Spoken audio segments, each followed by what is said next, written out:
No, No, okay. not any worse than I No do. more than usual, at Yeah. least. Um, VFX are traditionally downstream of a lot of things. Would you consider VFX a downstream team in a lot of aspects? I don't like that term, by the way. I'm not a fan, even though I use it myself. I prefer support team.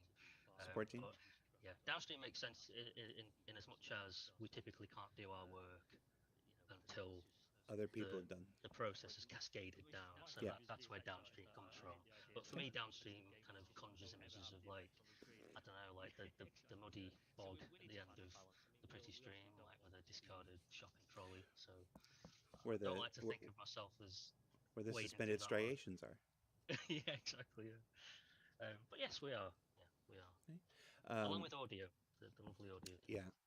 Uh, I bring that up because one of the questions is what are you currently working on for Pyro, and I was wondering if Oh. anything at this point yet, or if Pyro has made it to you yet or not. I mean, it's made it to me via Ian, with lots of requests. Hey Mike, hey Mike. Yeah, we have actually done quite.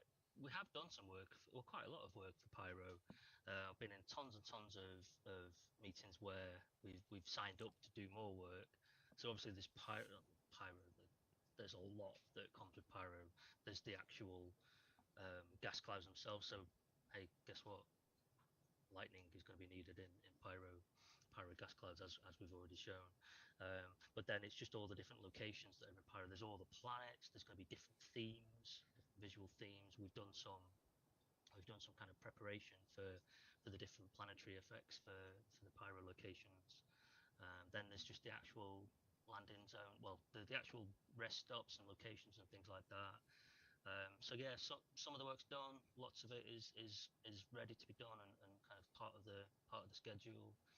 But we won't be, or because we are support team or downstream, we won't be as polished at the moment as some of the other teams are. I've seen lots of cool pyro stuff. Any work on the uh, uh, most backers will know, but maybe if you don't, the Dying Star from Arena Commander it was based on Pyro system. Have you done anything for the Dying Star in Pyro yet? The actual Dying Star, as opposed to the Arena Commander Dying Star?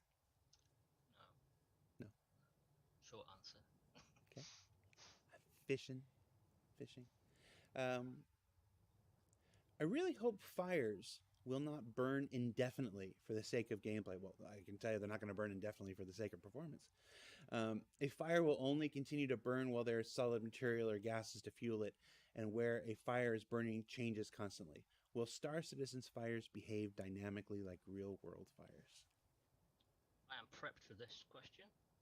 Thanks to Leo again. So Leo's lovely answer here is that for the full systemic fire in the PU, it is modelled on real world fire behaviour, so it does need fuel, oxygen, and heat. It will react accordingly if fuel or oxygen is missing. So to give an example, um, if there is no fuel left, obviously the fire will stop burning. If there's no oxygen in a room, so like if the safety systems kind of shut a room down, then the fire will stop burning, and it won't just switch off. We'll have it kind of visually looking correct for that, and the player will be able to see what's going on through the visuals. Um, Having said that, we can add infinite resources for the fire, and that's actually been requested through designers. So the system itself is fully dynamic, but the designers do and have requested the ability to have a fire that's like constantly spawning. And an example there, and that's it wouldn't make sense if it was like a pile of logs or something and just burn forever. But we can have a like a pipe. Say there's a fuel pipe. That's a good way that we could kind of allow design to build in some kind of barriers or some blockers or reasons not to go somewhere by just keeping that fuel burning constantly. So yes and no, I guess. Um, we're almost done. We've only got 5 minutes left. How does the effect culling in Star Citizen work? Can objects block or redirect smoke and other effects like building walls can? Yeah, so this is interesting because the particles on their own don't really know, like there's no real concept of that. Just by if might just place a big smoke effect in a room. Nothing's going to stop that particle as it is from just kind of going outside the room, and certainly it's not going to react to the ceiling and crawl along it. Having said that, if we're clever about it, and again for fire, we are going to be wanting to do this. Try not to commit overly to some of these things, but yeah, but for fire, like we want smoke crawling along ceilings eventually. That's something that we aspire to be able to do. That's just how you mark it up. So maybe again, we use side distance fields a lot. Maybe we have a similar kind of setup there. I know we've actually played around with that in some of our fire work so far. Um, Viz areas, actual screen space collision on certain effects. It kind of depends on what the effect is, I guess. Mm. But yeah, it's just depend. Again, it kind of depends what the game needs and what design are asking for, what art are asking for. We can absolutely make it do that, but it might be more complicated to get it to kind of look visually right. Um, yeah. As a sort of follow up to that, take that back up into space. Has anyone considered applying the sign distance fields for effects related to entering and exiting gas clouds? It would be impressive to see a large ship emerge from the cloud bank and have mist streaming off of its hull. Yeah, Chris wants that, so it's going to Everybody happen. wants that. Everybody wants that. Yeah, but it's a great example of it is a good example of like how we can use an SDF. It's a little bit tricky because the gas clouds themselves, or the volumetric, the planetary clouds themselves, they're not going to react. So it's not like we're going to kind of morph the actual kind of the volumetric form itself. But if we do it with particles, which we'll try and do, we need to just make it kind of look like it's connected to the cloud. So it's quite a tricky one to do. We've already actually done some experiments with it. Try not to give away spoilers, but it's something that we've definitely kind of worked on visually. And as I say, Chris wants that. I understand why, because it's a great idea. So yeah, that's another one that I'm sort of saying, yep, we're definitely planning to do it. What's a backlog? Last question. What's a backlog? It's a big thing. Yeah. No, last question. Take us on a tour of what's behind you, starting with the Turtles tournament fighters. Well, I put this here for you, Jared. It's no secret. Yeah. I was not good at tournament fires, but I appreciated that it existed. 16 meg cards. It's amazing. Yeah, that's PAL version, Super Nintendo. You just have to point at things. We're not going to have time to pick everything out. So just point at everything and tell us what it is. Mega SG, Super NT. So they're basically hardware. Mega Drive and Super Nintendo, or Genesis Super Nintendo emulators. That's a Sega Saturn. That's an Xbox, OG Xbox, the Crystal one. That's my Dreamcast games. Sega Saturn games. More Sega Saturn games. Super Famicom, Super Nintendo, some PlayStation, including Wing Commander 4. More Saturn games. Loads of junk under there, unsorted. Wing Commander 4, Big Box PC, Private 2, The Darkening. Super Star Wars, Super Famicom. Cybernator, which is a brilliant sort of mech side-scrolling shooting game. Sega Saturn steering wheel, arcade racer, some arcade sticks. Yeah. Okay. Did you put that cover on the Xbox? The translucent cover? No. This is the crystal pack. Yeah. It was kind of I think it's the 1.6. Model. It's a later edition with the small. Remember that time when everything was coming in translucent cases? So nice. It's such a nice 90s aesthetic. Although that was obviously the 2000s, but that was like one of the last vestiges of the translucent case. And you got the matching translucent controller to go with it. Yeah. Is that a Duke or is that the smaller one? It's the smaller one, not the Duke. Yeah. There's loads more as well that you can't see that's on camera. There's a Wii U down there. There's a Dreamcast. There's a PlayStation 1. And Nintendo 64, Jared. Nintendo 64 nice. There. Nintendo 64. When I got my first credit card and immediately went over the limit and destroyed my credit for like 10 years after that. That's my lasting memory of the N64. All right. Thank you, Mike. thank you You're for very being welcome. on the show. Thanks for talking VFX. To the folks who had to listen to the show, sorry for my constant tapping on the thing. It didn't occur to me until like 2 minutes before the end of the show that this is probably really annoying with the table mic. So really apologize for that happening throughout the show. Join us again on ISC next week. ISC next week, we are talking looting and selling in Alpha 317 with the changes to loot that are coming and the addition of being able to sell all that loot now that you're collecting, and an update on medical gameplay. A look back at how it went, some tweaks and changes that are also coming in Alpha 317, and then a discussion of where we want to take the system after that. That's coming in Inside Star Citizen next week. And then SCL, I actually don't know because we just had to reschedule, I guess. They just told me they couldn't make it, so I don't know. Who's going to be on SCL, but I'm sure it'll be great. Speaking of rescheduling, the EUPU gameplay feature team will be coming back on March 25th. So not next Friday, but the Friday after that. So that show that we had to reschedule from a couple weeks ago is happening on the 25th. We're using all the same questions that were already pulled and everything. So look out for that on the 25th. Yeah. So that's what I got right now. That's Mike. That's me. This is my ever dwindling office. This is a copy of Rogue One on VHS. Yes, The yes, best way to Jared. watch the Star Wars movies if you're our generation. And we'll see you next week, everybody. Take care.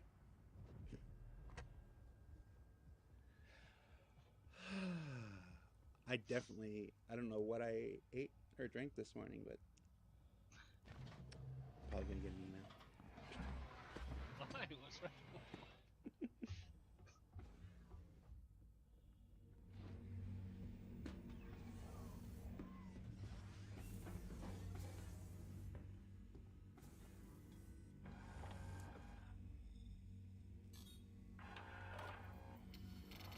Hello, how can Miss help you today? Systems on.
Wii U indeed.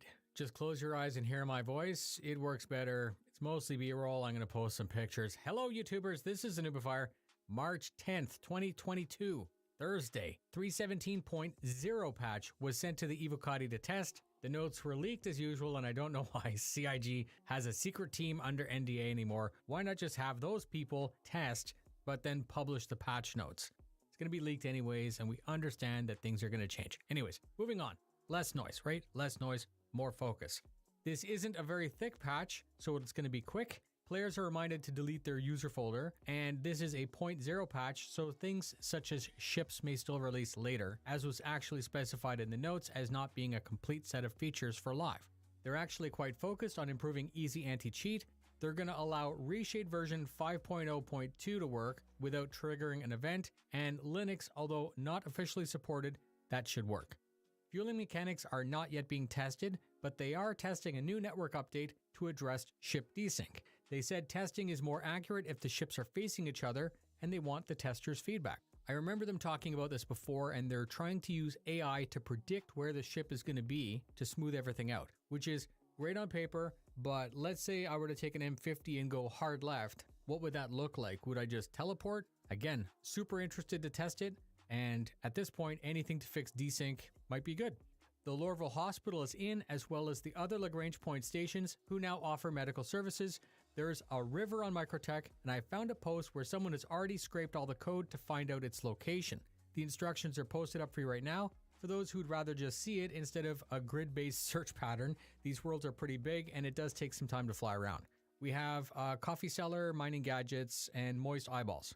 So in more detail, the hospital location in Lorville is called Maria Pure of Heart, and they've reminded us about the harvestables that are near that single river, which is a nice reason to get out of your ship and look around. Remember, you may also walk below the waterline if you're suited up.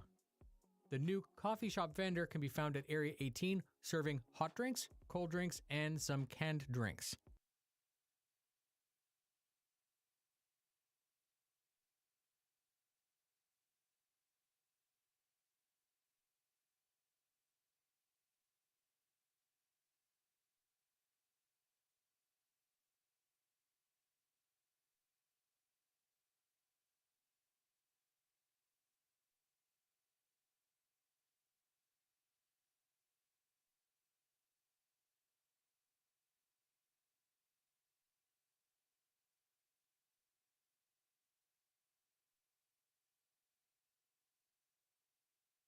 Hey everybody, how's it going? Hope you're having a lovely day. So today what I'd like to discuss is this little piece of news from European Parliament on replaceable batteries, or the requirement that items have replaceable batteries. I want to talk about it a little bit and go from there. So this here says there are new rules on batteries. MEPs want more environmental and social ambition. Batteries to be more sustainable, easier to replace, including on smartphones. Due diligence standards across the entire value chain. What I found interesting here was batteries for light means of transport, such as electric scooters and bikes, and the ability that consumers and independent operators can easily and safely remove them and replace them. Now, I already know on a smartphone that it is a royal pain in the ass to replace a battery. This here is a Samsung S10e, and I just recently replaced my battery because I have no need to get a new phone. This is more than enough for me, and I love that it has a micro SD card slot. Fits in my hand. It has a headphone jack, so I could plug my little Rode shotgun microphone into it when I'm on the go. So I got another battery, and it is kind of a pain in the ass to replace the battery on here. Half of it is finding a battery, because on Samsung's own parts website, they are out of stock of batteries for this and have been for about 3 months. So I got one of these, but admittedly this thing kind of sucks. Once the phone hits 16%, it just dies.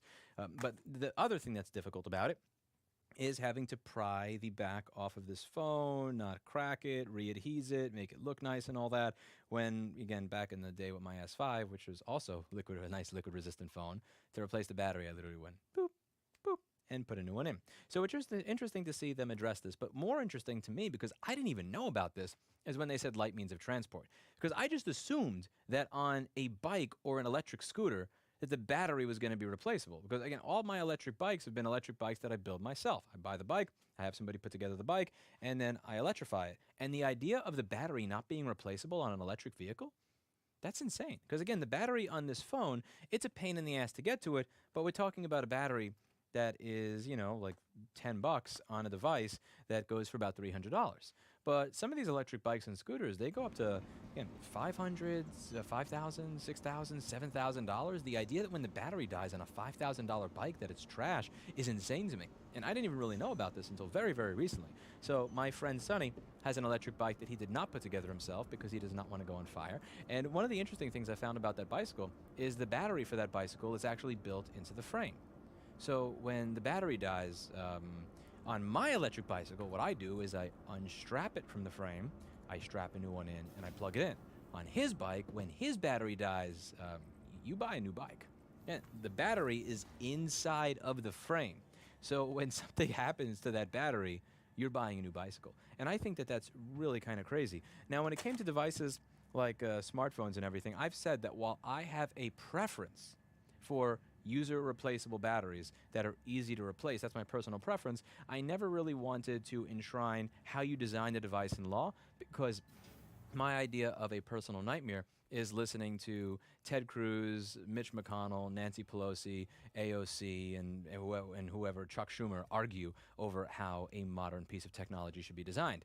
I think that that would result in absolute horrible gridlock. You can come up with a general set of philosophical principles, meaning however it is you put this together, however it is you design it, make stuff available to us. That's really, really easy and basic to legislate and really, really easy and basic to follow, versus actually asking our idiot politicians to put together a list of how to design modern technology. That just kind of scared me. Even though it is my preference that I be able to buy a phone where I do this and I can just pop in a different battery, I was always kind of wary of going that far with legislation. When it comes to legislation, I really do look for the bare minimum necessary to get freedom for people.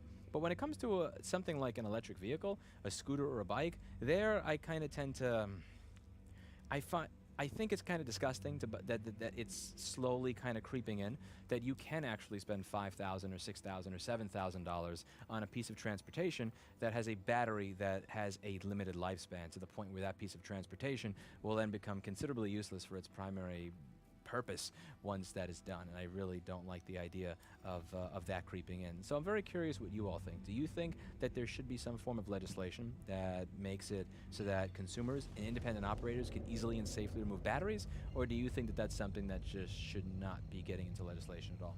It's one of those things that is really aggravating. So, again, I have the skill set to replace batteries. Here I have a Shure Bluetooth headset. I've been a fanboy of these Shure IEMs since around 2004, when I got my set of Shure E3C for about $55 with a coupon code back in the day. And, I've used their Bluetooth ones now. And my battery used to last really long, and now it says 8 hours. An hour later it'll say 4 hours. An hour later it'll say battery low. And I don't know where I can open this. I know how to open this. I don't know where to get a battery for it. And they were charging $150 for this cable when it came out. This is a Bluetooth cable. That's $150. And I cannot buy a battery even if I can open it. And it's a royal pain in the ass when you have more and more and more devices that are being designed that way. And one of the things that I've been particularly surprised at over the past 5 years, I would have never guessed this, is that there are people who've said, I support right to repair, but I would never support it if it meant them mandating that batteries should be removable. And I understand if a customer of a product says, I accept the non-removable battery, but it's very, very strange when I read comment sections or web forums where I actually see people that are begging for it. Like, please take away my freedom. It's not that I'll put up with it, but please, I need you to take away my freedom. If you don't take away my freedom, I won't even buy your product. That's very strange to me, because I remember the days when phones were very sleek, very sexy, had nice backs and everything else, and they also had user removable batteries. Like, again, was the HTC Sensation 4G really that disgusting for its time? It's weird to me when I read comment sections about this where people are, again, they're not just saying, I would accept a device that has a non-removable battery. Please don't allow me to remove my battery. Please make it hard. Please give me an excuse every 2 years to get another one rather than fix the one that I have. I'm really curious where you all stand with this. Let me know what you think in the comments down below. And that's it for today. And as always, I hope you learned something. I'll see you all in the next video. Bye now.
Right. It is Orange Pill Podcast time.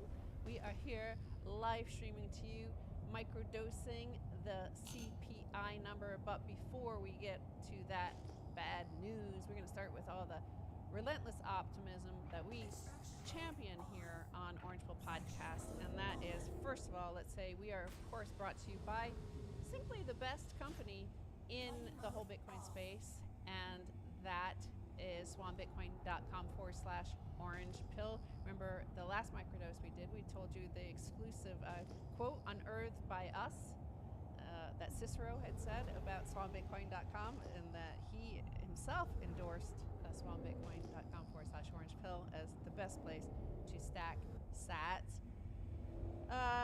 Secondly, I want to tell you we're all confirmed and sold out for our event in El Zante on the 28th of March.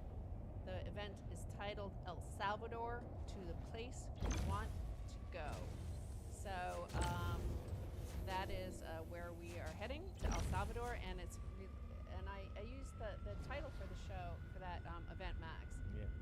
I stole from President Bukele. My favorite quote of his is he said, because the place we're going is to the place we want to be. So that's the title of our event, to the place we want to be. Yeah, absolutely. Yeah, that's the title, and it's the place you want to be, in El Zante. Yes. We will try to make some room for more people. So there are people on the waiting list for that event. And of course, we'll try to make some more room. We're going to talk to the organizers to make sure that happens. The other event, of course, is Bitcoin 2022. That's going to be a massive, huge. I see Cash App just stepped forward to be the lead sponsor for the event. That was just announced just a few moments ago. And I've promised Gary in the Orange Pill Podcast Telegram group. So if you go to t.me/orange pill, you can join us in our Telegram group. That is the place to be. Gary is hosting a Orange Pill Podcast meetup for the OPP fam on April 8th. And go into our Telegram group to look for the details for the location. And one more final thing on this, the relentless optimism of this positive top of the show is that we will be we'll provide translations into Spanish for all of these episodes, because we do have a massive audience in the Latin America especially, and they have been requesting our subtitles in Spanish. So we will be providing those, and that helps to keep these shorter, because it's hard to have them translated in a timely fashion if it's longer than half an hour. So therefore we will keep these to half an hour. Yay! Good idea. So the CPI number, we're back to right where Max and I began, as children. That is, or young adults and teenagers, is back to the 70s, late 70s, early 80s in terms of inflation numbers. We saw the February print come in at 7.9%. Of course, that is official data, so they do, kind of understate it, especially because 33% of the CPI number is housing costs, and those, of course, have gone up astronomically. Just last year alone, rent prices were up over 18% across America. So, they, in this CPI number, if you drill down, it's under 5% that they currently are counting housing prices increasing last year. Right, so 7.9%. So as you say, we haven't seen this kind of inflation, this official inflation number since 1983. In 1983, when the official inflation number was 7.9%, the interest rate by the Federal Reserve Bank was 13%, as they were trying to combat this runaway inflation. Paul Volcker, he had given over the chair to Alan Greenspan at that point, I believe, but nevertheless, he had gotten rates all the way up to 16 or 17%. But so it was around 13%. So that should give you an idea of how far behind the curve the central bank is, right?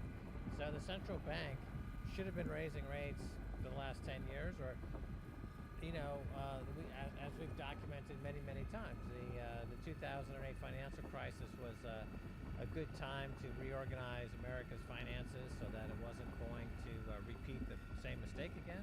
Instead, they expanded the credit spigot to the same banks who created the problem to make 10, 20 times bigger.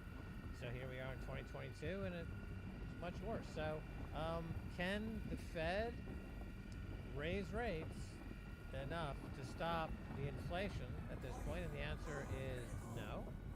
That train has left the station. So that remedy doesn't exist anymore for the central bank. So you have now what looks to be essentially a market collapse, a bond market collapse, and of course war. So war was predicted by us for years now, or Jill Salente, for example, would say currency war leads to trade war, leads to hot war. Okay, so now we're at the hot war. It's pretty predictable. Countries who were on the receiving end of America's money printing decided that they had had enough, right? So they're like, you know what? We had enough of this. Well, it's more like just the cycles of history that we've talked about for a long time on all of our content across all platforms, and we've said we did warn. Even though I warned and I said we talked about this, you never actually expect it. Like it always is a little bit scarier than when you're talking about it in the past when it hasn't arrived yet.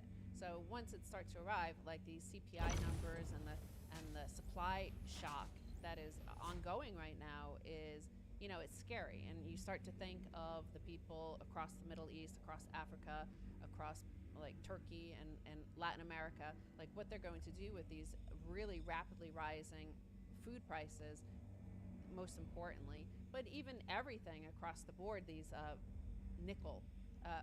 The London Metals Exchange, the LME, just announced that they're shutting down again another day for tomorrow. They won't open.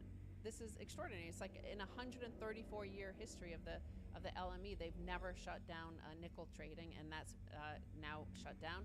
It's a really important metal for things like electric vehicles, which our press secretaries or our administration tells us, like, okay, we need to wean ourselves off oil and gas because we don't need to rely on dictators around the world, like from Russia, Saudi Arabia, Venezuela. We don't need to rely on these people, but electric vehicles, you need nickel, right? So and you need other, of course, metals and minerals and ingredients, important products from around the world. But it's this is happening in a period of deglobalization. The deglobalization happens over and over and over throughout history. Every time one empire is ending, it always is associated with deglobalization. Always, like it almost always happens. It just depends on how long it lasts and how dangerous it gets.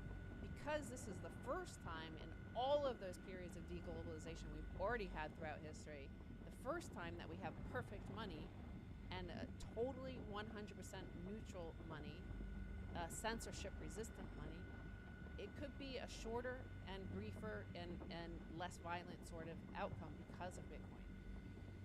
Right. Well, I mean, there's a whole story with that nickel market, right? There's one trader who's got an $8 billion margin call. Yes.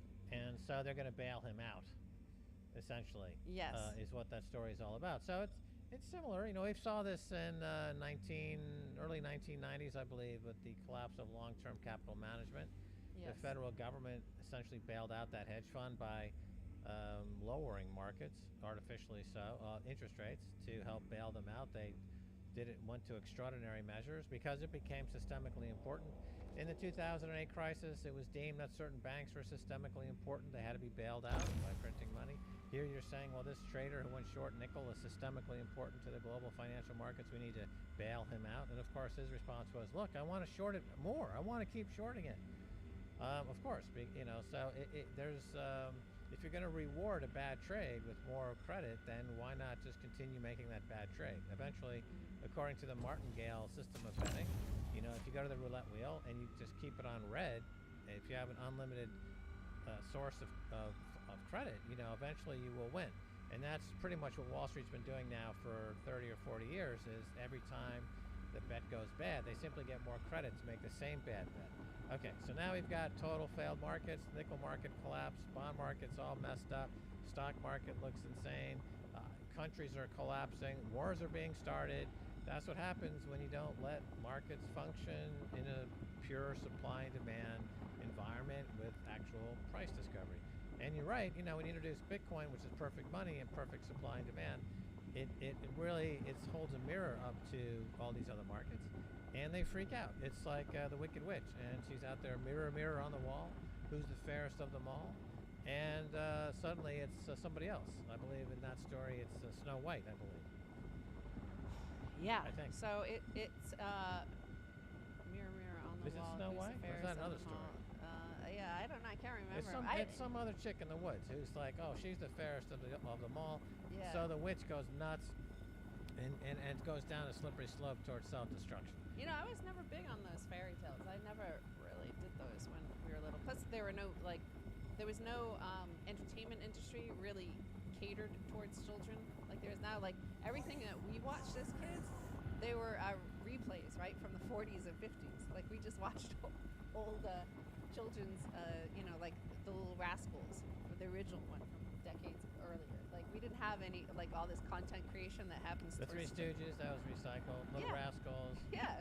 That So was we just recycled. saw Mickey old Mouse stuff. cartoons from the 30s. But that was because of the continuity. Like there was this culture was very similar for decades, and then there was I guess since 1971, there's just been a radical departure of everything in the culture, right? Well, speaking of children's programming, so I remember on Saturday mornings, right, cartoons would be on.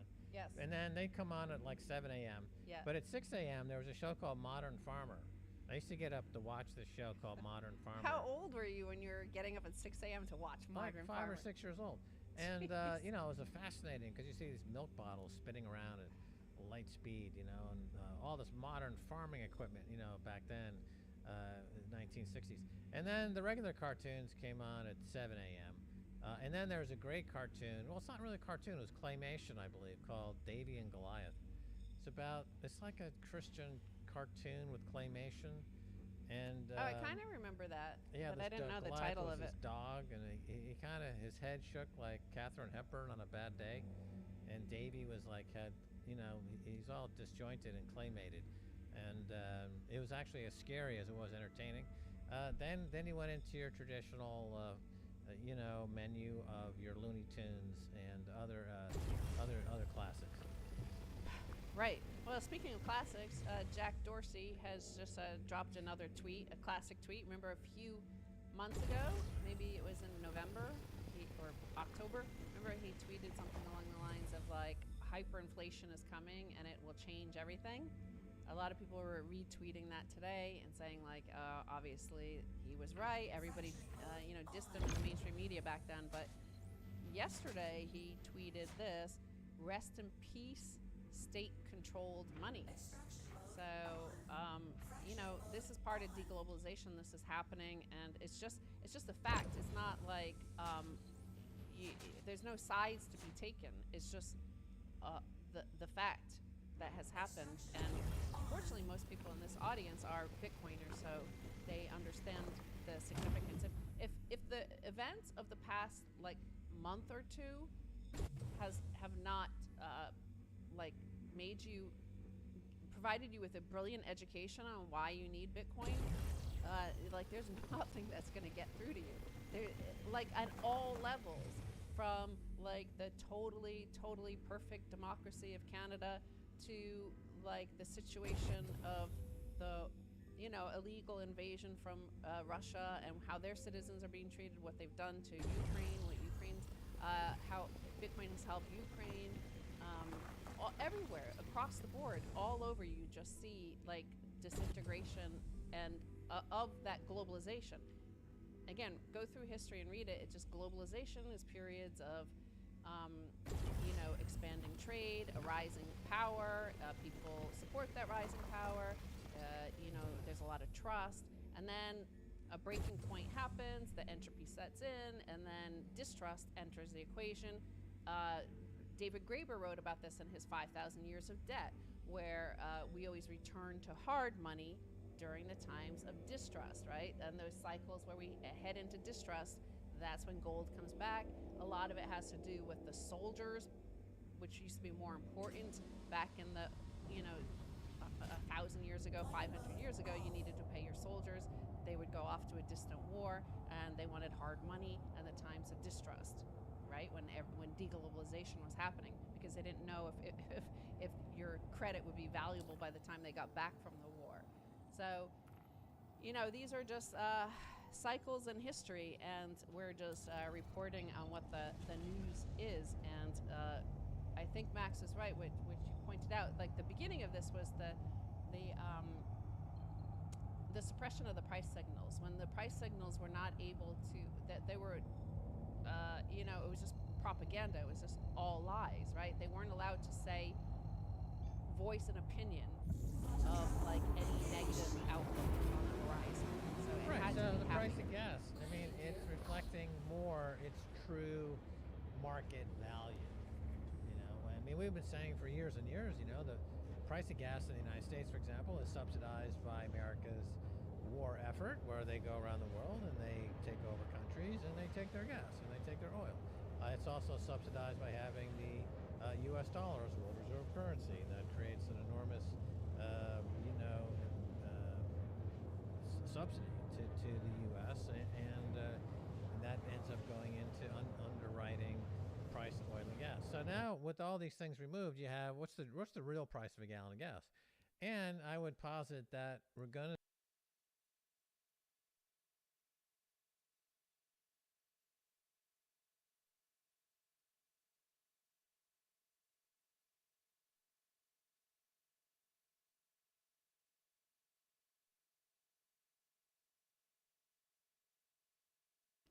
All right. So this is our audio check, and you've never seen the Star Wars. Just learned that Mike has No. never seen the Star Wars holiday special. No, I'm coming over there. I'm gonna show it to you. We can watch it on VHS. Oh yeah, we can absolutely watch it on VHS. You want to just start the show? Sure. Let's Yeah. just start the show. Let's just start the show. We're talking about the Star Wars holiday special on VHS here. So I'm moving to the UK in less than a month. I'm gonna bring this to you, and we're gonna watch it. Mike's never I'm seen excited. No, it. It's so good. it looks it. There's a Father Christmas on the front. It's so bad. Oh yeah. That's the holiday. Well, it's Life Day. Hi Old everybody. school. Welcome to Star Citizen Live VFX Team Q&A, or perhaps more appropriately, the Mike Snowden VFX Q&A. Joining us on the show this week, Mike Snowden. How Hi. you doing, Mike? Thanks for having me. Thanks for being on the show. I'm sorry, What? because of scheduling, we couldn't get more of your team on, but we appreciate you showing up this week. No problem.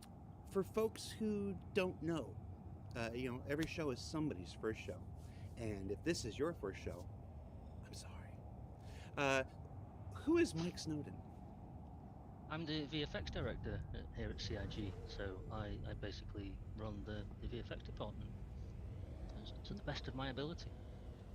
You're also an avid vintage video game collector, as I can see. I behind am, yes, I am indeed.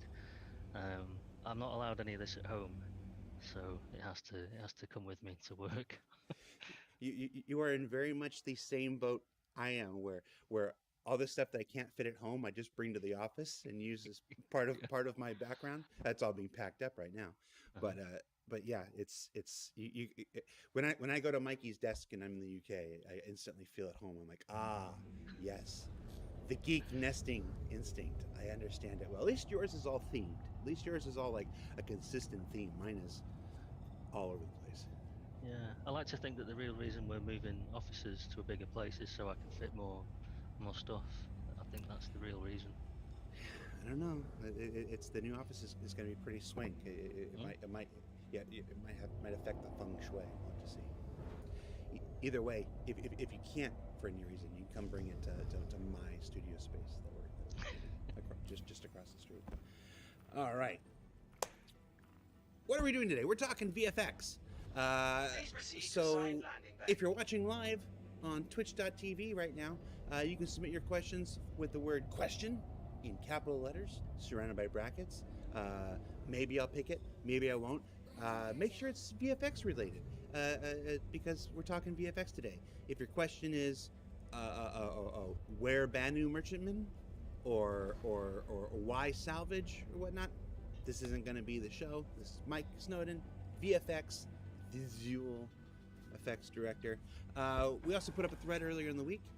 Thank you, Christian, from the community team for doing that and collecting questions. Let's jump into those questions while the ones that come in live come. The EMP effect has aged gracefully. Oh, that's nice. But it's starting to show its age next to the Mantis QED or the new engine effects. Any aspirations for a polish pass? Polish pass, yes, absolutely. Yeah, I mean, thank you for saying they've aged gracefully. They are quite old. I would agree that they are definitely a prime candidate for an improvement, and especially because we have a lot of better options now with the tool set that we've got. So we've kind of massively expanded our GPU particle system since we did the EMP effect, and lots of effects actually as well. So yeah, absolutely, it is on the list to be updated. Yeah. What's it gonna look like? Well, we'd have to go through the pipeline, wouldn't we, Jared? So we'd have to go through the VFX concepting process, work out what we can and can't do, work out if there's any kind of things that the designers need from it that the current version doesn't offer, and yeah, that's how we kind of define the look, really, just taking all that into consideration and concepting. Gotcha. So it's a back to one kind of thing with it. Oh yeah, creating yeah, a new effect. yeah. It's not We just want- taking we what's want- there and remastering it.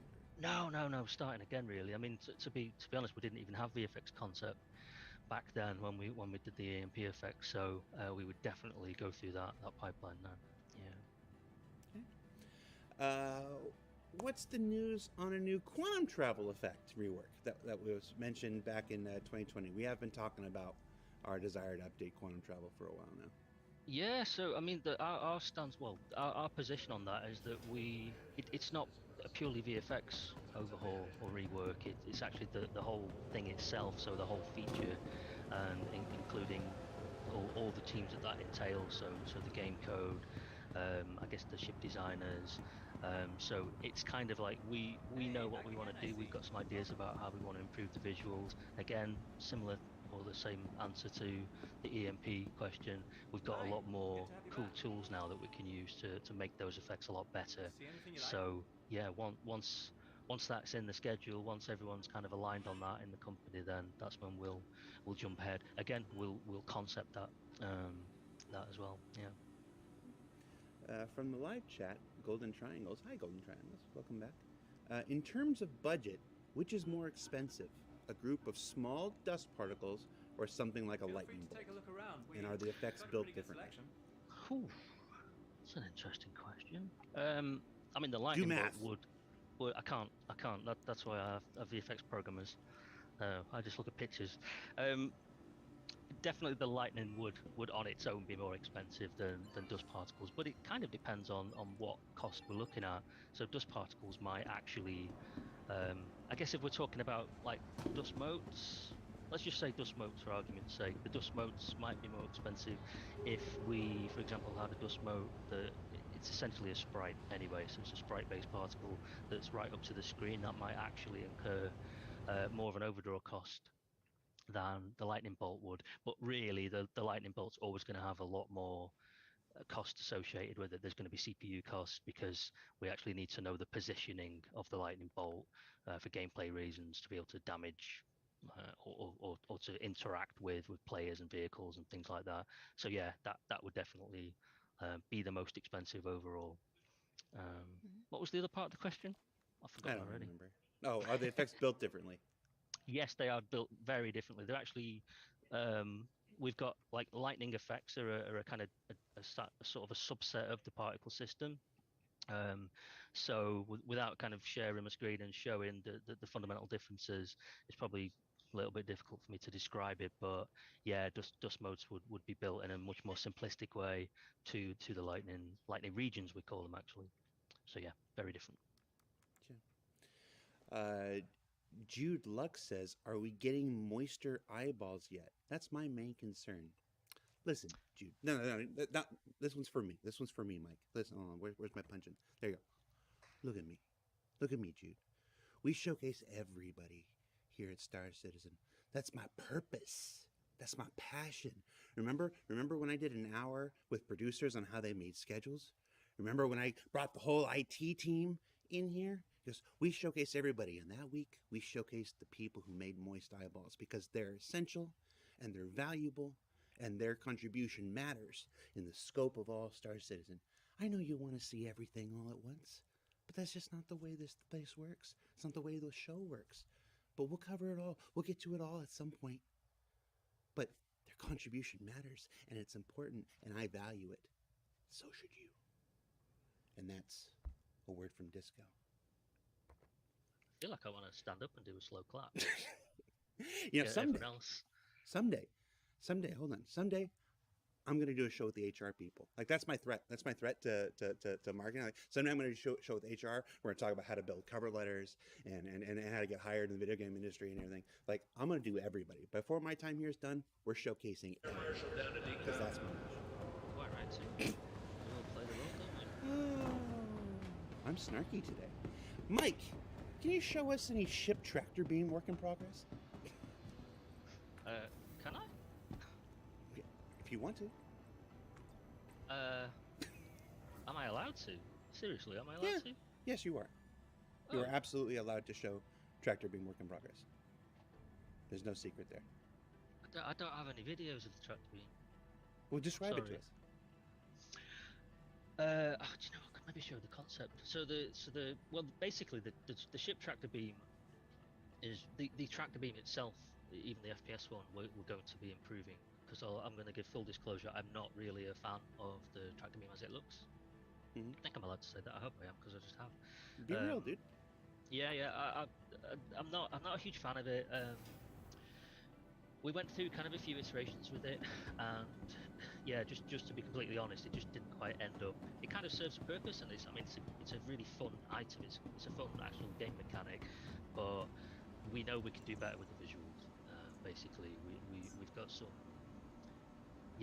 ideas on how we want to improve it. We've actually one thing that myself and Rob do. So Rob is my senior VFX concept artist. We work really closely together. There's lots of back and forth. We talk about ideas. He's a great guy for like kind of adding logic to ideas. So it's never purely visual. We're always trying to think of how and why it would work, and obviously with the parameters of making it fun and being in a sci-fi universe. But yeah, we looked at things like sonic waves and things like that for the tractor beam, and we've got a new GPU particle refraction option now, which we didn't have before. That's relatively new in our toolkit. So I'd been playing around with using kind of a fully refractive beam effect, as it were. Sound patterns, sound waves, things like that. So it's work in progress. It's something that I'm actually doing on the side, really. But it's gonna look a lot better. It's my promise. It's my pledge. And for folks like, show it. SCL's in the show where we normally show things. I put Mike on the spot there with the question. But if we don't get it today, because he's got to sit here and ask questions, I got a sprint report in 2 weeks. I'll see if I can't fit it in there. Absolutely, yeah. So, let's see. And Jared, sorry to interrupt you. When you first said it, I was thinking salvage. When you said the question, I was thinking it said salvage. Next. We'll show that stuff next week. Okay. Do you plan to physicalize bomb shockwaves? Well, we do plan to because we have done. So the size 10 bomb that we released a patch ago, 2 patches ago, that is physicalized, yeah. So I don't know. I mean, there's so many cool backer videos when we released that thing. I messed that up. I didn't read the rest of the question. Okay. It was on another line. Do you plan to physicalize bomb shockwaves for rivers and water? Yes. We actually do. I can't really kind of give hard details on that whole thing, but there's an expectation from Chris that water interaction is kind of realistic, and physical forces will actually displace the water. So that is definitely on the to-do list. Yeah. Okay. As a follow-up from the live chat, Lethal Nimrod, sometimes the bombs on the A2 don't have explosion effects, which makes mobbing very sad and unrewarding. That's just a bug. That's Obviously, it's a bug. definitely that's It's just a obviously bug. I mean, if they're not triggering, then we need to get on that and see what's going on there. Okay. So yeah, I'll talk to Will Weissbaum. I'll get him on it. I'm gonna write a post-it now. Make it out of it. Let's see.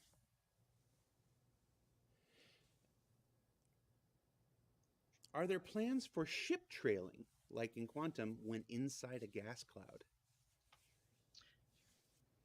Yes, there are. So ship trailing like in Quantum. So all of the kind of effect that we've got where it looks like the ship is kind of displacing matter and causing a trail. Yeah, absolutely. That was one of the things that I think when we first we've talked about signed distance fields probably a Yeah. million times, and we use it a lot, or we plan to use it a lot more.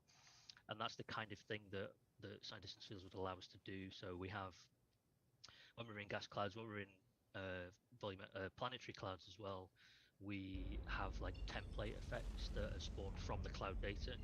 So I know that we said don't talk about clouds. That's another team. The actual creation of the clouds is being done by the art team and by the code side is Karsten.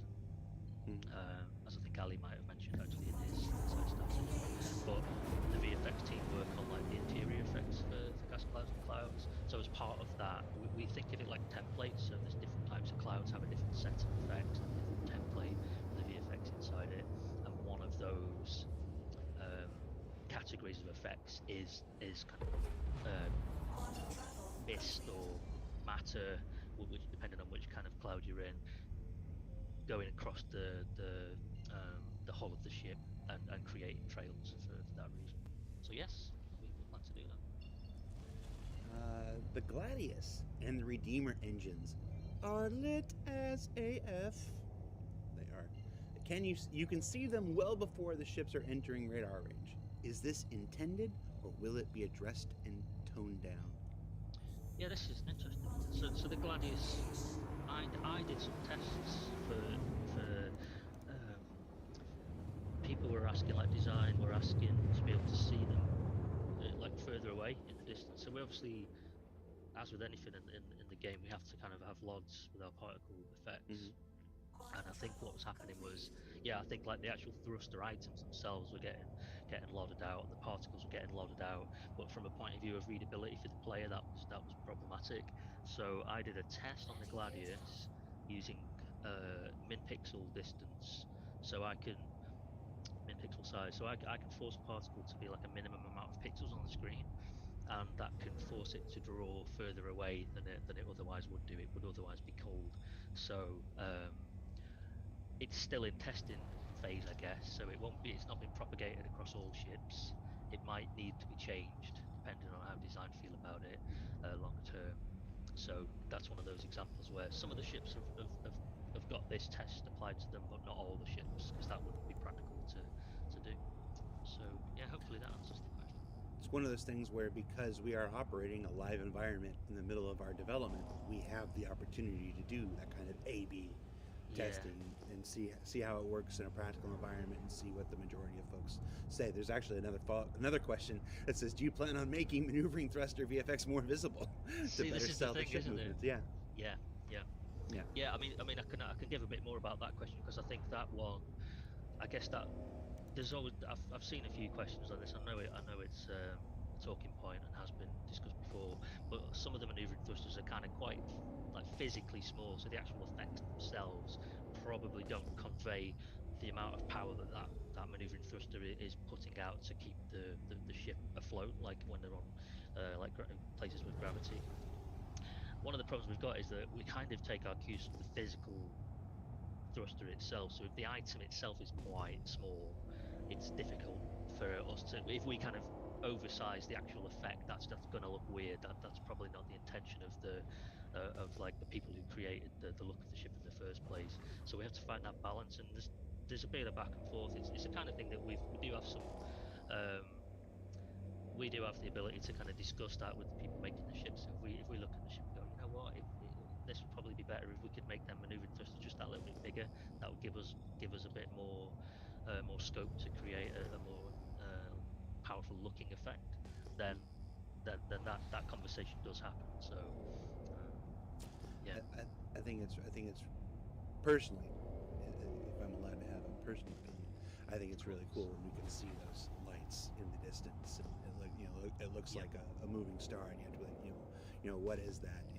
And then when the idea being that when they're in the distance, it's one light like a formation. Then as you get closer, the one light becomes 5 lights, as they spread out, kind of thing. Yeah. You're like, oh Yeah, shit. yeah. I used my swear. My jar's not here. Let's talk about fire. A lot of questions about fire. For a while there, we were updating pretty regularly through the sprint report with fire stuff, and then fire just seems to have gone cold. Haven't seen fire in a while. Warm our hands and our hearts. Mikey Snowden, give us an update on fire. Did you call me Mikey Snowden? Is that what I just did? I think so. I'm not sure. I'm clearly in That's a fine. mood right now. I'm clearly in a mood today. So yeah, I think one that I've got some notes written down for fire, because obviously there was a lot of questions about fire and understanding. Yeah. So it's quite a big feature and it's quite exciting, and there will be big gameplay implications. So we haven't stopped working on it at all. We've continued to work on it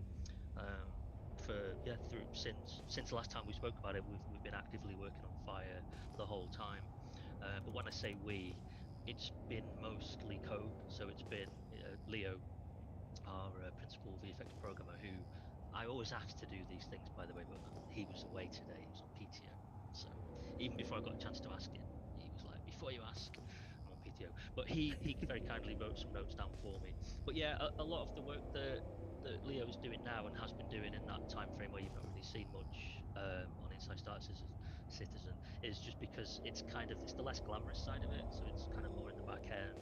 Um, Getting the fire, he's written here, we're still working on getting fire integrated with different systems. We're quite far along with that work, and that what he means by that is kind of making sure it works correctly with the room system, making sure it's going to work correctly with the player, with characters, with the AI and things like that.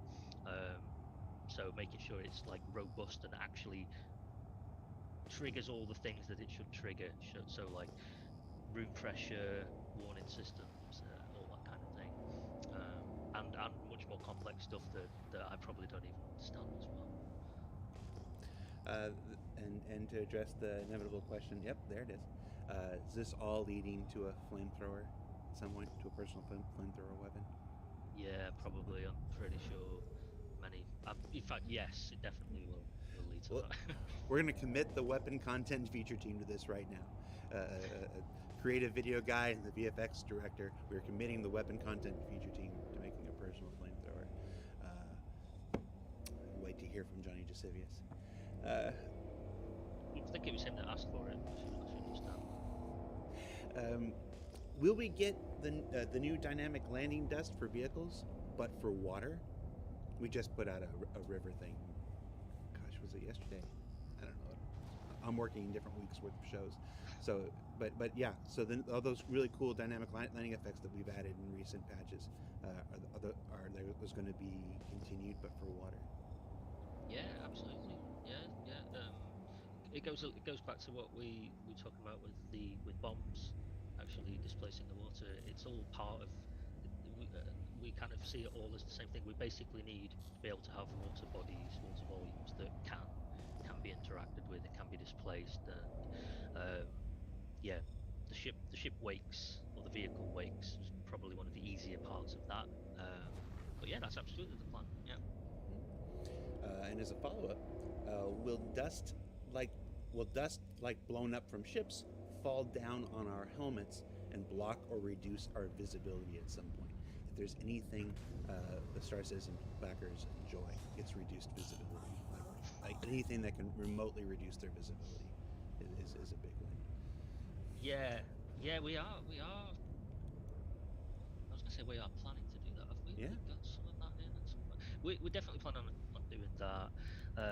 That all kind of ties into the work that we did, I guess, 2019 now with getting the frost and slush and rain onto the visor.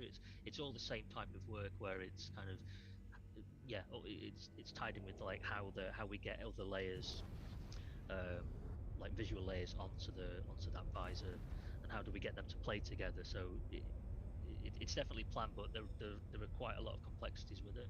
Um, One thing, I don't know if this is relevant, but one thing when we brought out the tank, we I think, did we show this or talk about this? We like the idea of a physicalized shockwave being able to displace dust from the surface of characters and vehicles. Mhm. But conversely, we like the idea of being able to put dust onto players from like nearby impacts and things like that.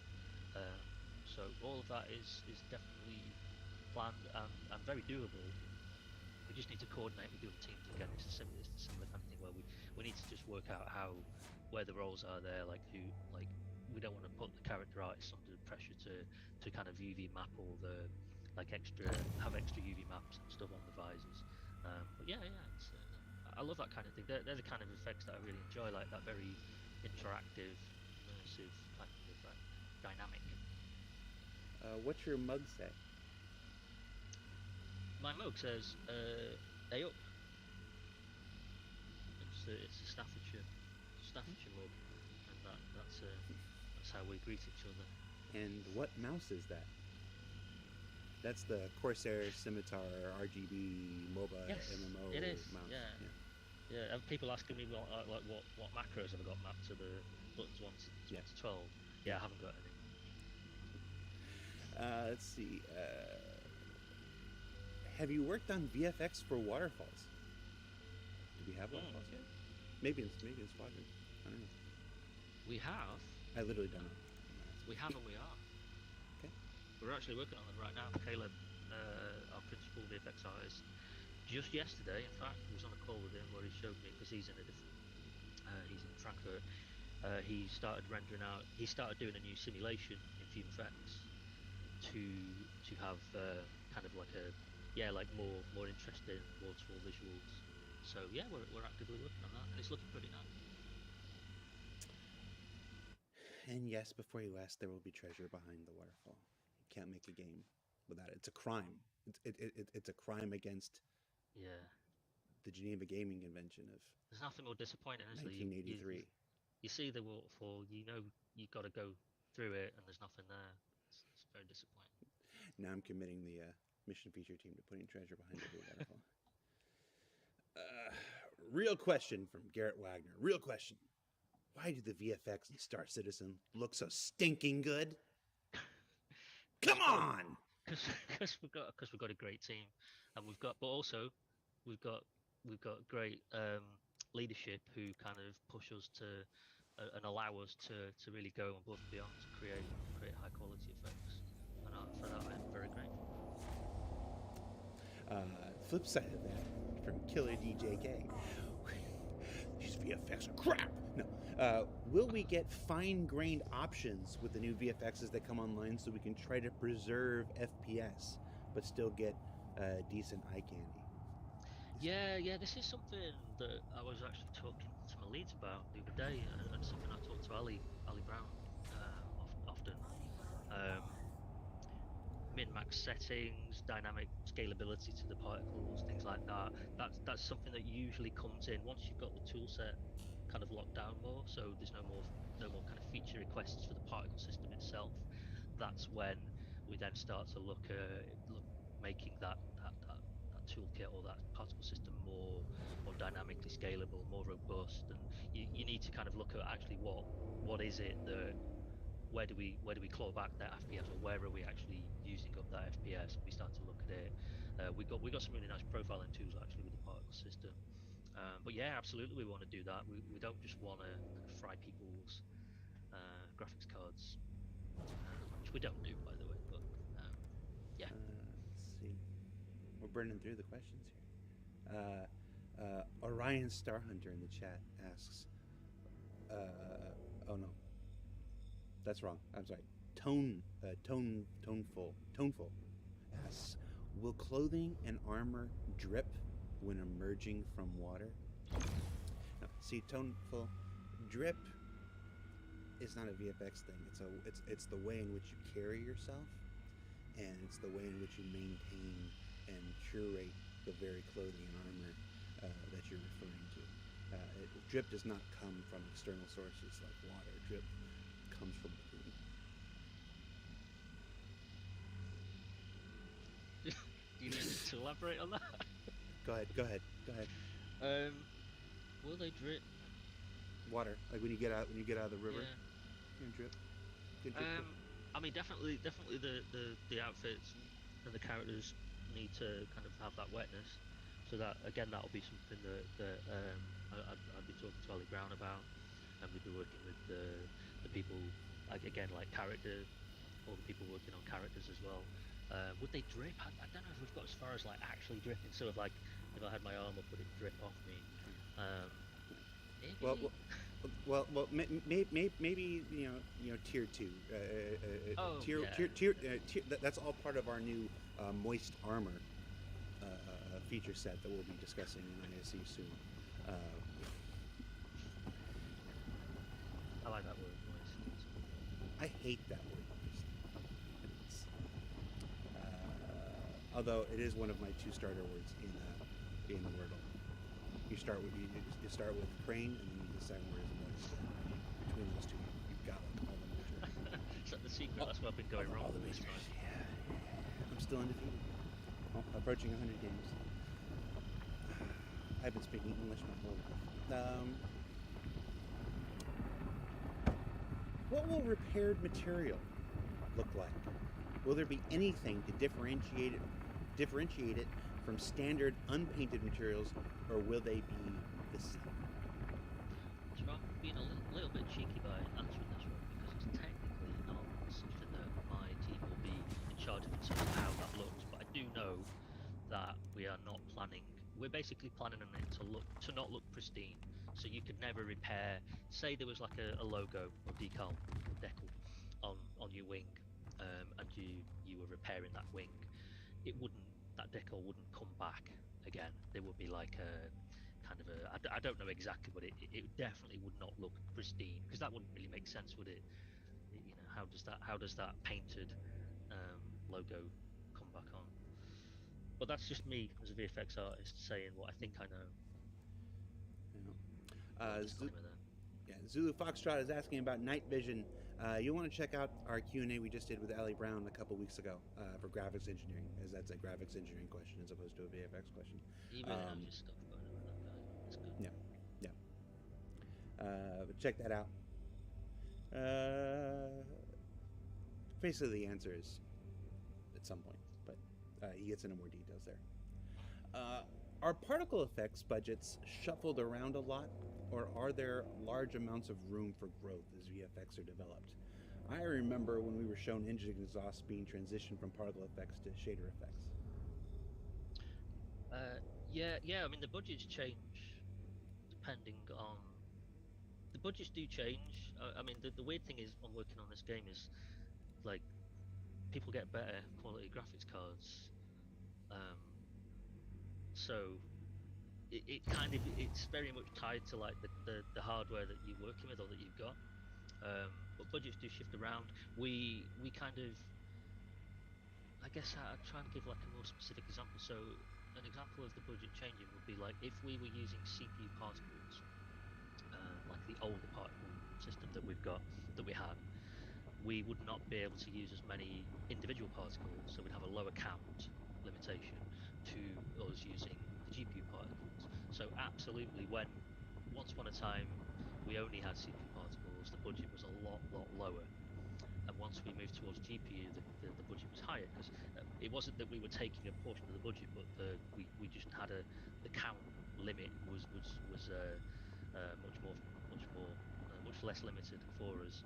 So yeah, the budget does shift around. I mean, it's weird when you're making a game as big as ours as well. It's really hard. It's not like a finite. You can't just get given like a budget from Ali Brown. Like he can't just go, yeah, you can only use this portion of the budget on this very specific thing, because you've got no limitation on how many ships could be in the vicinity as well. So you might kind of you work towards a budget for an individual effect, say the Gladius maneuvering thruster.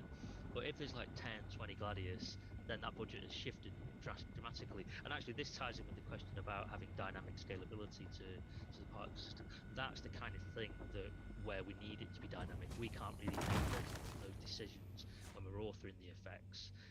There's got to be some kind of dynamic element to the engine itself, how it's deciding what to draw and what not to draw, without kind of killing what it looks like to the player. So yeah. For those who maybe haven't been watching the programs for as long as we've been making them now, the better part of almost a decade now, when we talk about cost and budget and stuff like this, that this is a resource allocation thing in the computer. It's everything you ask your computer to do, slows it down just a little tick. So we're always got to balance where we spend those resources. It's not like a money thing or whatever. I just saw some stuff come up. Why are your shelves almost empty? Because I'm in the process of moving. Hoping to move exactly a month from today. We'll see. And then Jared is clearly a less is more person. No, Jared is a more is more person. Jared is definitely a more is more person. They don't call me extra nothing for nothing.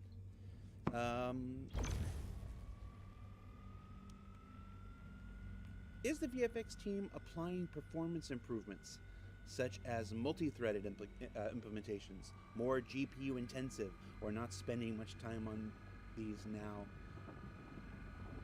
Looking for more visual fidelity first. Basically, they're asking if you're working on performance improvements. Sorry, it got a little weird there. I guess it's kind of a follow-on from the other question, but yeah. I mean, what was the question again? Sorry, I just loaded my editor up. Basically, I guess they're asking, do you work on optimizations as you go, or is this something that you wait for at the end, kind of thing? So some things you have to kind of wait for at the end. Some things you can work on, you can optimize as you go. Some things, if you try to optimize as you go, you're just repeating work over and over again. It's not very effective. Yeah. What's your case? Yeah, that's actually a really good question. So we kind of optimize as we go. We have to do that to an extent, and I'll give you a reason why. Say I was working on the tractor beam, and I was using a count of like 1 million particles for like a relatively short effect. It might look great. People might look at it and go, yeah, that looks fantastic. Show Chris, show the designers, etc., and they're like, yeah, that's definitely what we're looking for. We're really happy with that. Yeah, thank you, that's great. And then I actually optimize it to the point where I couldn't really use 1 million particles. I could only use 1,000, and it doesn't look like it did anymore for that reason. Then that's a bad thing. There's no point kind of you have to factor in rough budgets while you're making the thing all the way through the kind of lifetime of working on it. Otherwise, you're just setting realistic expectations. So it's kind of somewhere in the middle. You've always got it in your mind. You're always being sensible. But once you've got you do still need to have the freedom to get the effect looking as good as you know it needs to be, or you know it can be. And then once you have done that, that's when you will typically do in a more linear fashion through a pipeline. You will do a more kind of full and final optimization pass. There's all kinds of things like trying to make it. Can you make the particles deterministic instead of non-deterministic, which will kind of be an incremental saving, things like that. So yeah, you're kind of somewhere in the middle. You're always thinking of the budget while you're working on the effect, but you will do a final optimization pass. There's a question in chat. I'm going to rephrase it a little bit. It's common in some other games, competitive games, to reduce the graphics and everything to lower standards, so because it happens to reduce some of the VFX budgets. Usually, you end up removing smoke, you end up removing dust and other things that are designed to obscure your vision. In some games, not all games, but in some games, it gives players a competitive advantage to bring all those things down and get rid of them. What are your thoughts on that? Are you considering alternatives for that, or preventative stuff from that? Well, we talked earlier about being able to reduce the quality of VFX, through sliders and stuff. Would you consider a mode that just eradicates them, like there are in some games? I don't think our directive is to be able. I think we don't want to give players competitive advantages by reducing graphics options. I don't think that's kind of the ethos of Star Citizen, um, because that's just. I mean, from my point of view as a VFX artist, I hate the idea that like the competitive gamers just won't ever have the effects on the screen. Yeah, exactly. Yeah. So we need to find the balance. I mean, we obviously don't want to be crushing people's performance, but I wouldn't like the idea that we're kind of forcing people to hide the effects. I just think that's not really in the spirit of the game we're making. We used to do stuff like that back in the old Battlefield 1942 Tribes 2 days and stuff. You used to be able to reduce the graphics to a point where you were basically playing on like lot 5, and so the player characters really stood out from the background. You just need to know where the walls were. Don't get me wrong. I'm all for giving yourself a competitive advantage where you can take it. Like I used to play Counter Strike 1.6, and I used to actually I'd draw like a dot in the middle of the screen. Not that I was good. I wasn't ever that good at it. But yeah, I understand where people are coming from with that. I miss Shazbot.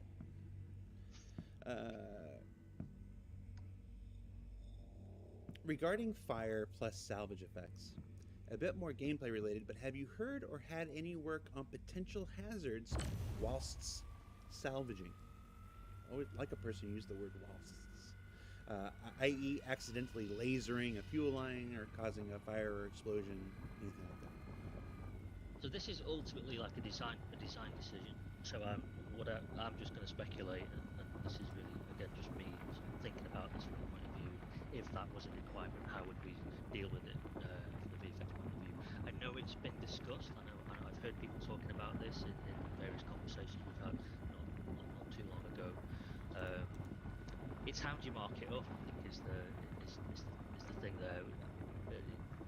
It's how complex does it need to be? Like I know that there's certain ships in the damage shader where they've got kind of once you've stripped away the damage, once you've stripped away the top layer of the hull, some of the ships, and you can do that just when you shoot the ships with the damage shader as it is, but that's kind of similar to what salvaging might be.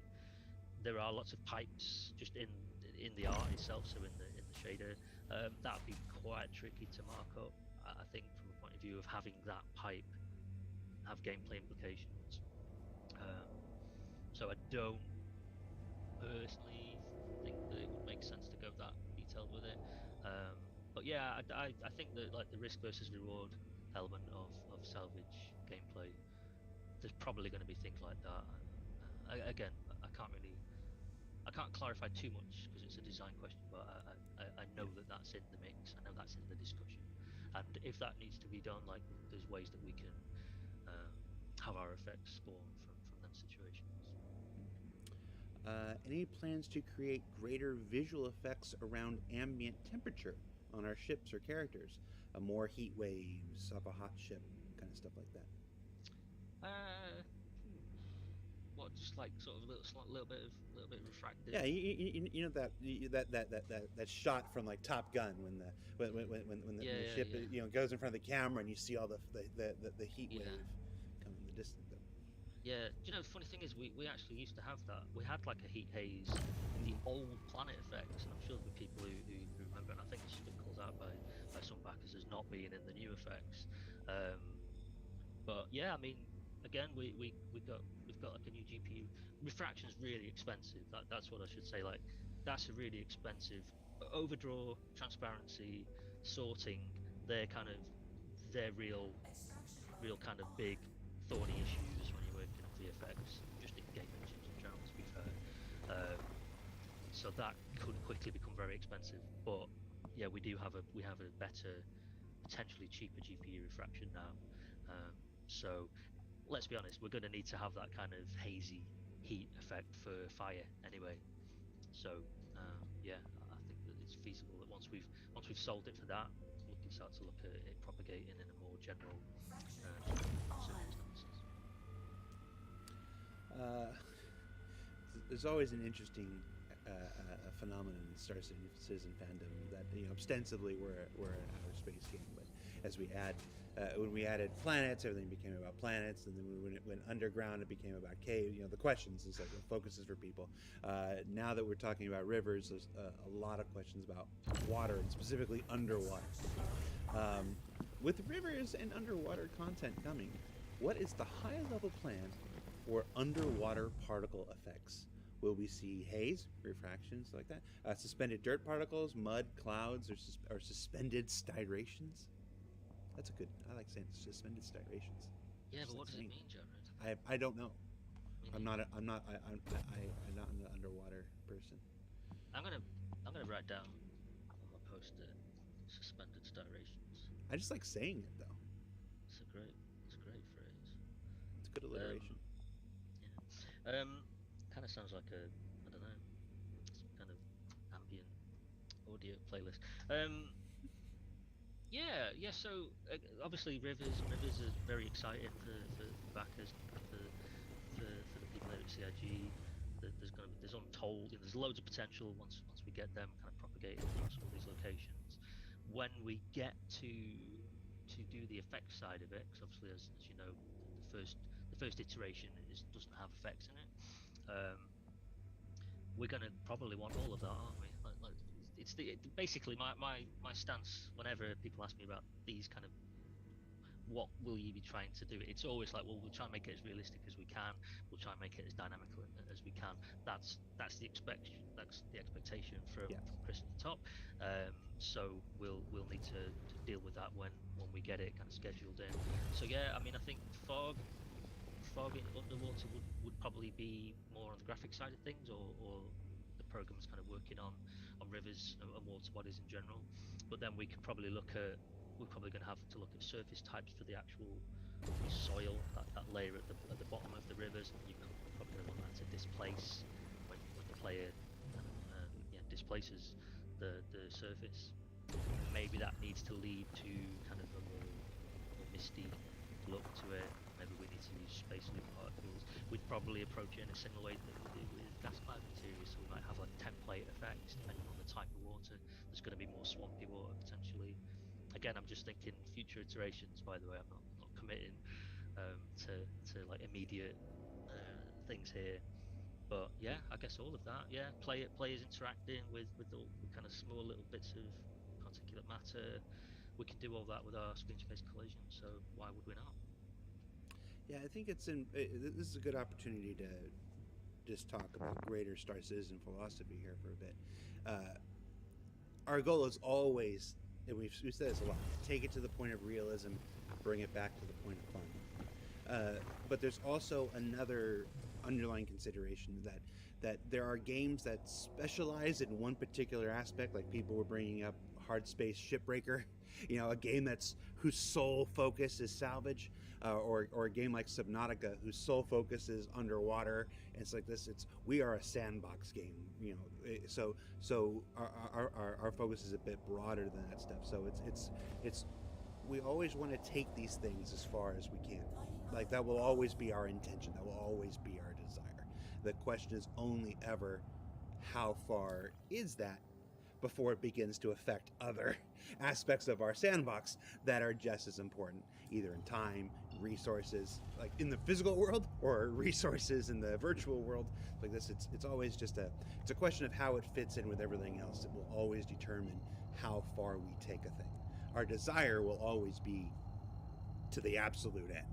And we will, and I think we've proven over what is now we're now in our 10th year here, that we will always push things as far as we think they can go, and continue to push, continue to refine, continue to develop, and stuff like this. So it's a harder question to answer than it seems. We're going to do everything that we can within the sandbox universe that we are creating.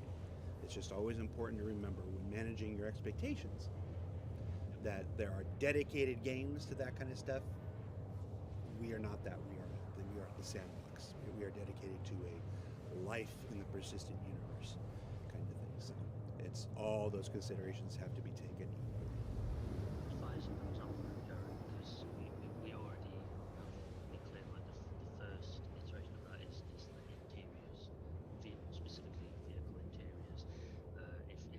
tried to just do fire full on propagation, 4-star citizen, you're looking at like burning forests and Yeah.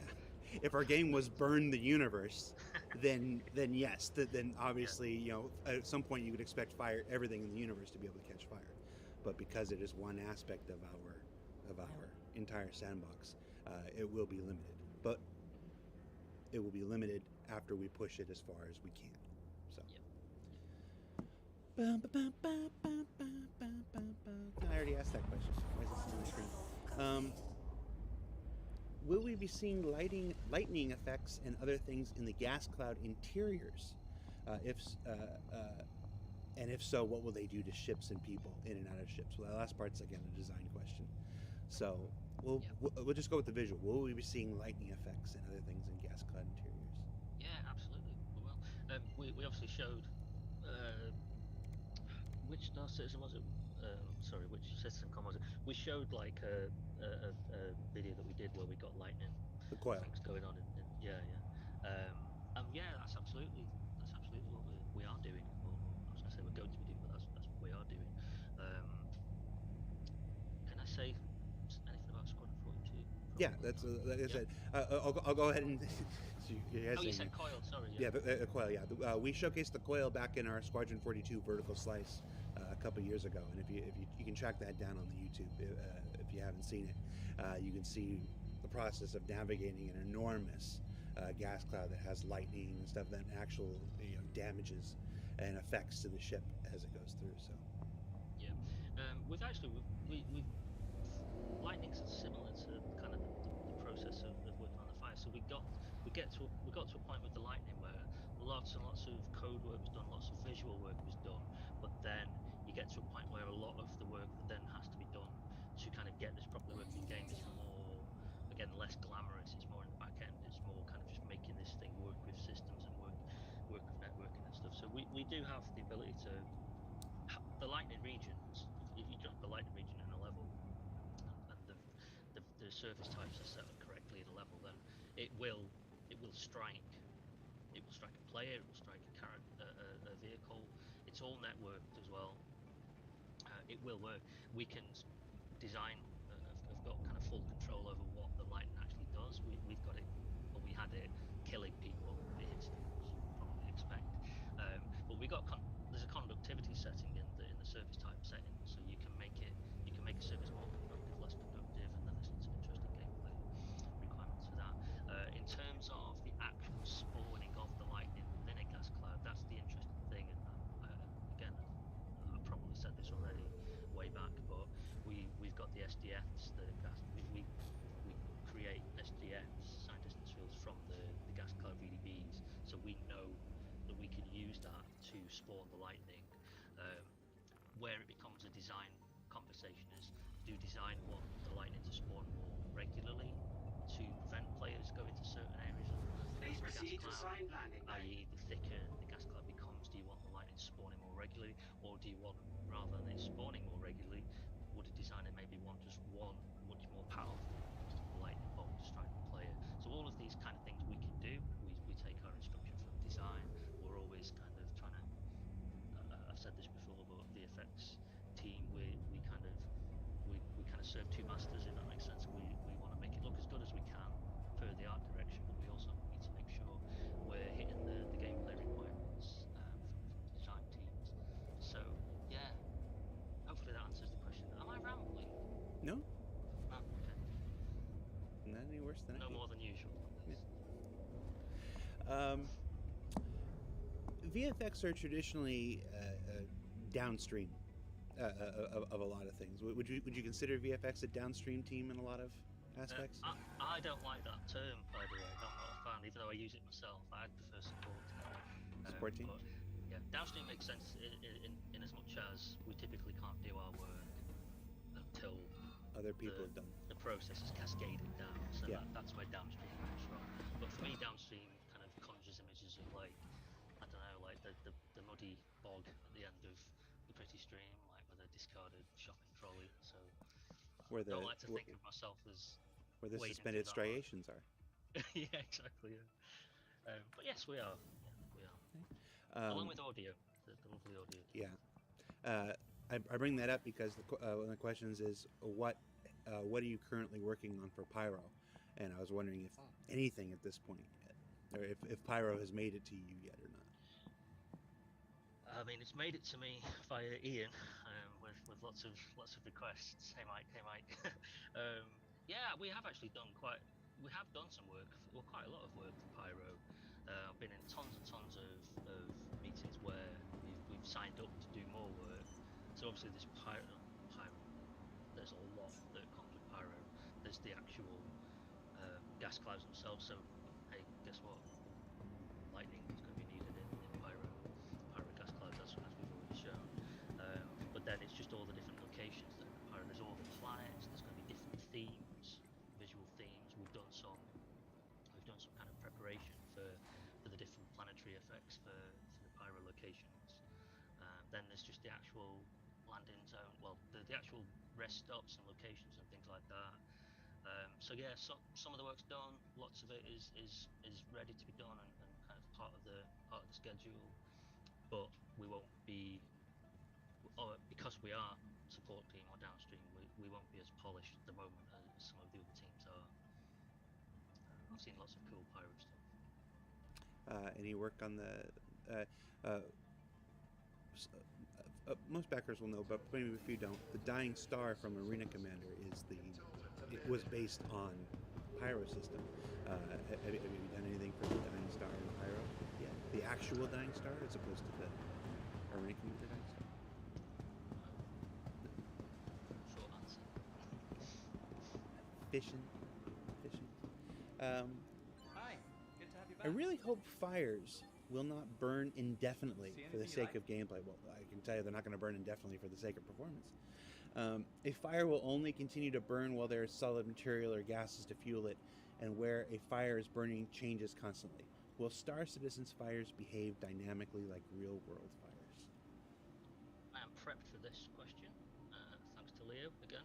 So Leo's lovely answer here is that for the full systemic fire in the PU, it is modelled on real-world fire behaviour, so it does need fuel, oxygen, and heat.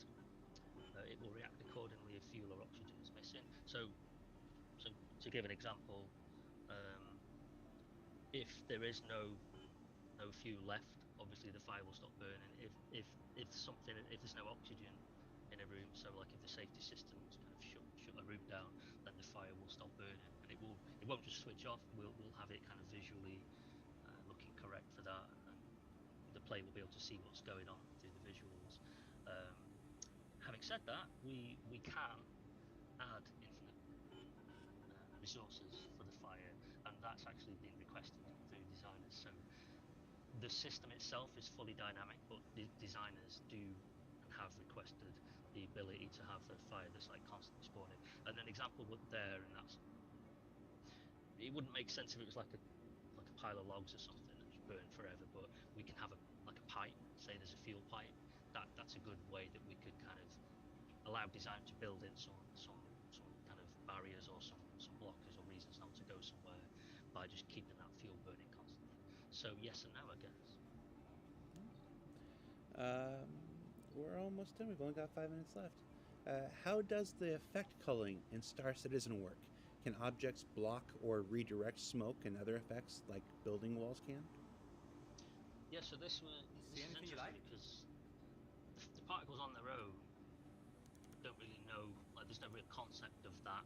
Just by, if I just place a big smoke effect in a room, nothing's going to stop that particle as it is from just kind of going outside the room, and certainly it's not going to react to the ceiling and crawl along it. Having said that, if we're clever about it, and again for fire, with the introduction of patch going to be wanting to do this. Try not to commit overly to some of these sites, but yeah, but for fire, like we want smoke crawling along ceilings eventually. That's something that we aspire to be able to do. That's just how you mark it up. So maybe again, we use side distance fields a lot. Maybe we have a similar kind of setup there. I know we've actually played around with that in some of our fire work so far. Viz areas, actual screen space collision on certain effects. It kind of depends on what the effect is, I guess. But Yeah. It's just depend. Again, it kind of depends what the game needs and what design are asking for, what art are asking for. We can absolutely make it do that, but it might be more complicated to get it to kind of look visually right. Um, yeah. As a sort of follow up to that, take that back up into space. Has anyone considered applying the sign distance fields for effects related to entering and exiting gas clouds? It would be impressive to see a large ship emerge from the cloud bank and have the mist streaming off of its hull. Yeah, Chris wants that, so it's gonna Everybody happen. wants that. Everybody wants that. Yeah, but it's a great example of it is a good example of like how we can use an SDF. It's a little bit tricky because the gas clouds themselves, or the volumetric, the planetary clouds themselves, they're not going to react. So it's not like we're going to kind of morph the the actual the volumetric form itself. But if we do it with clouds, because we've tried it, we need to just make it kind of look like it's connected to the cloud. So it's quite a tricky one to do. see. Welcome. We've already actually done some experiments with it. Try not to Smart confuse my buy. words, but it's something that we've definitely kind of worked on visually. And as I say, Chris wants that. I understand why, because it's a great idea. So yeah, that's another one that I'm sort of saying, yeah, we're definitely planning to do it. What's a backlog? Last question. What's a backlog? It's a big thing. No, last question. Take us on a tour of what's behind you, starting with the Turtles tournament fighters. Well, Feel I free put to this take here a for look you, around. Jared. We It's got a pretty good no selection. secret, but yeah. I was not good at tournament fighters, but you but I not? appreciated that it existed. 16 meg cart. It's amazing. Yeah, that's PAL version Super Yeah. Nintendo. You just have to point at things. We're not going to have time to pick everything out. So Okay. just point at everything and tell us what it is. Mega SG, Super MT, so they're basically hardware, Mega Drive and Super Nintendo, or Genesis Super Nintendo emulators. That's a Sega Saturn, that's an Xbox, OG Xbox, the Crystal one. That's my Dreamcast games, Sega Saturn games, more Sega Saturn games, Super Famicom, Super Nintendo, some PlayStation, including Wing Commander 4, more Saturn games, loads of junk under there, unsorted. Wing Commander 4, Big Box PC, Private 2, The Darkening, Super Star Wars, Super Famicom, Cybernator, which is a brilliant sort of mech side-scrolling shooting game. Uh, Sega Saturn steering wheel, arcade racer, some arcade sticks. Yeah. All right. Did you put that cover on the Xbox? The No, translucent cover? No. This was the crystal pack. Yeah. It was kind of a. I think it's the 1.6 version model. It's a later edition with the small. Remember that time when everything was coming in translucent cases? So nice. It's such a nice 90s aesthetic. Although that was obviously the 2000s, but that was like one of the last vestiges of the translucent case. And you got the matching translucent controller. Yeah. Is that a Duke or is that the smaller one? It's the smaller one, not the Duke. Yeah. There's loads more as well that you can't see that's on camera. There's a Wii U down there. There's a Dreamcast. There's a PlayStation 1. And Nintendo 64, Jared. Nintendo 64 there. Sorry. Nintendo 64. But I got my first credit card and immediately went over on it and destroyed my credit for like 10 years after that. That's my lasting memory of the N64. All right. Thank you, Mike. Thank you for being on the show. Thanks for talking VFX. To the folks who had to listen to the show, sorry for my constant tapping on the thing. It didn't occur to me until like 2 minutes before the end of the show that this is probably really annoying with the table mic. So really apologize for that happening throughout the show. Join us again on ISC next week. ISC next week, we are talking looting and selling in Alpha 3.17 with the changes to loot that are coming and the addition of being able to sell all that loot now that you're collecting, and an update on medical gameplay. A look back at how it went, some tweaks and changes that are also coming in Alpha 3.17, and then a discussion of where we want to take the system after that. That's coming in Inside Star Citizen next week. And then SCL, I actually don't know because we just had to reschedule our guest. They just told me they couldn't make it, so I don't know who's going to be on SCL, but I'm sure it'll be great. Speaking of rescheduling, the EUPU gameplay feature team will be coming back on March 25th, so not next Friday, but the Friday after that. So that show that we had to reschedule from a couple weeks ago is happening on the 25th. We're using all the same questions that were already pulled in, and so look out for that on the 25th. Yeah, so that's what I got right now. That's Mike. That's me. This is my ever dwindling office. This is a copy of Rogue One on VHS. Yes. The best way to watch Star Wars movies if you're our generation. And we'll see you next week, everybody. Take care.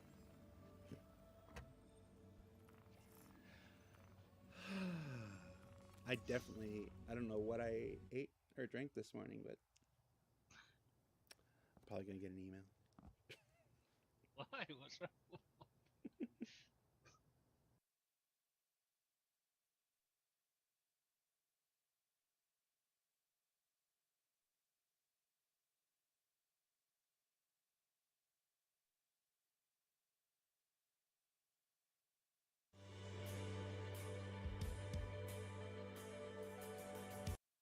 Every hacker group makes it out like there's some kind of Mr. Robot hacking god.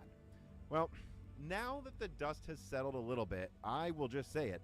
This has been a catastrophically bad, horrible hack, and one that follows an already horrible leak of upcoming games from companies that work with NVIDIA. All of this pointing to a serious question if NVIDIA is incompetent at protecting its own data or making sure sensitive info doesn't get outside of its company. You know, it's one thing to be careful about what people know of Lovelace's performance, but this other stuff leaking is actually way more troubling for NVIDIA's relationships with their partners. Yeah, look, let's be honest. Things like the DLSS source code aren't just going to be like copied by AMD, ARM, Intel, or other computer companies in the West. They have patents and they'll sue them.